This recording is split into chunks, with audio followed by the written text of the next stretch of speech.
কলিযুগের জীবের উদ্ধারের জন্য লালে ধরো ধরো অঙ্গ দেখিতে সুন্দর, পাকা বিম্ব ফল যেন সরঙ্গ। পাকা একটা ফল চাপা দিলে যেমন ধর ধর ধর ধর করে যেন গলগল গলগল করে যেন রস বেরিয়ে আসে, ঠিক যেন তদনুরূপ আমার গৌরাঙ্গ নিমাই যখন গড়াগড়ি যাচ্ছিল তার বদল থেকে যেন এমনি করে লাল বেরিয়ে আসছে। এবার সতীমাতা কোলে করে নিয়ে মনে মনে চিন্তা করলেন, আমি অদ্বৈত অন্যায় যাব, আমার সন্তান এমন হলো কেন, আমার সন্তান এমন হলো কেন। সতীমাতা করে করে নিয়ে শান্তিপুরে অদ্বৈত আঙিনায় গিয়ে বলেন, অদ্বৈত প্রভু সতীমাতাকে দেখে মনে মনে চিন্তা করছেন, আমি প্রতিদিন যাই সতীমাতার আঙ্গিনায় গৌর দর্শন করতে, কিন্তু আজিকা আমার ভাগ্য এত চরম ভালো, সতীমাতাই এসেছে আমার গৌরকে কোলে করে নিয়ে আমার আঙ্গিনায়।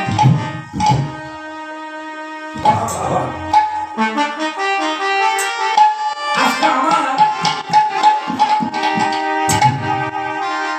সতীমাতার কথা গৌর দর্শন করে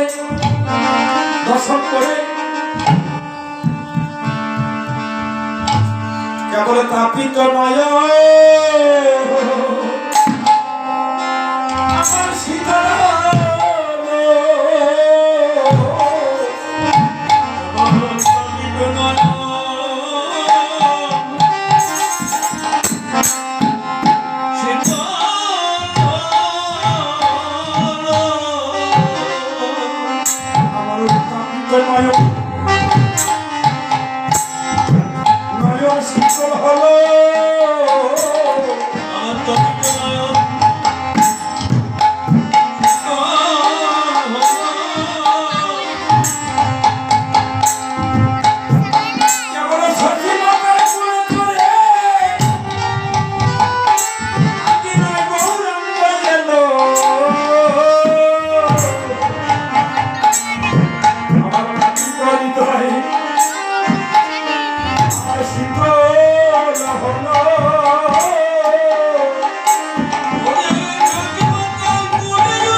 মাতার কোলে উঠে আমার গৌরাঙ্গ এলো। আমার এই তাপিত হৃদয় শীতল হলো, যাকে দেখার জন্য আমি প্রতিদিন সরোধনী গঙ্গা পার হয়ে আমি যাই প্রাচীন মায়াপুরী শশীমাতার আঙ্গিনায়, গৌরাঙ্গিনায়। আজকে শশীমাতা গৌরাঙ্গ তারাই যেন আসছে আমার আঙ্গিনায়। গতিবিধানটা যেন চেঞ্জ হয়ে গেছে, উল্টা পাল্টা হয়ে গেছে। আমার তাপিত হৃদয় শীতল হলো। আমার শশী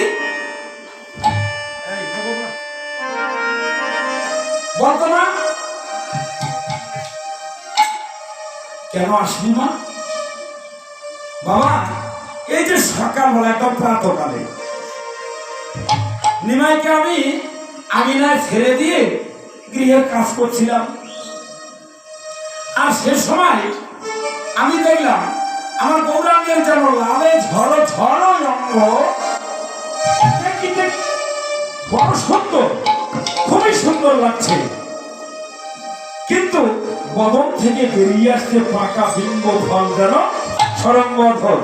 এত লালা ছুটছে কেন বলো তো? ও বাবা, আচ্ছা বলো তো, সন্তানের এমন কেউ দেখে কোন মা থাকতে পারে বলো? তাই আমি নিমাইকে কোলে করে নিয়ে এই যে তোমার আঙ্গিনায় চলে আসলাম। আচ্ছা আচ্ছা ঠিক আছে, তুই একটি কাজ কর, নিমাইকে নিয়ে তুই এখানে এই ঠাকুর আঙ্গিনায় একটু বসে থাক। এখন এই যে বাল্যভোগ নিবেদন হবে, ক্ষীর সর লবণী সবকিছু একত্রিত করে আমি একটু ঠাকুর ঘরে ভোগ দিয়ে তারপরে তোর সব কথা আমি শুনবো। আর আমার নিমাইয়ের কি হয়েছে তাহা আমি দেখবো। আচ্ছা ঠিক আছে, ক্ষীর সর লবণী নিয়ে অদ্বৈত প্রভু ঠাকুর আঙ্গিনায় গোবিন্দ মন্দিরে প্রবেশ করলেন। প্রসাদ নিবেদন করতে না করতেই নিমাই সতী মাতার কোল থেকে হামাগুড়ি দিয়ে নেমে একবার যে প্রসাদ থাপা দিয়ে প্রসাদ দিয়ে বদলে দিয়ে ফেলেছে। ছোট্ট সামান এখন বদল ঘুরে বলছে, ও মা শশী, এই যে খাওয়ার নিয়ে এসেছি, খাওয়ারটা ভালো করে তুই রাখবি না, ধরে রাখবি না। এই যে নিবেদন হতে না হতে আমার প্রসাদটা যে এটো করে ফেললো। বলছে, বাবা ও ছোট্ট ছোট্ট কাল তো দুষ্ট, এই যে কখন যেন চলে গেছে, ওই ভোগের থালাগুলো পাল্টাইয়া দিয়ে আবার ভোগ সাজিয়ে আবার ক্ষীর সর লবণী নিয়ে আবার মন্দিরে ভোগ নিবেদন করছেন। মা কিন্তু সন্তানকে ধরে আছে। এবার ভোগ নিবেদন করিবা মাত্র কোল থেকে নেমে আবার প্রসাদ দিয়ে তুলে নিয়ে বদলে দিলেন। অদ্বৈত প্রভু বললেন, আমার শশী, আহা, আজকে আমার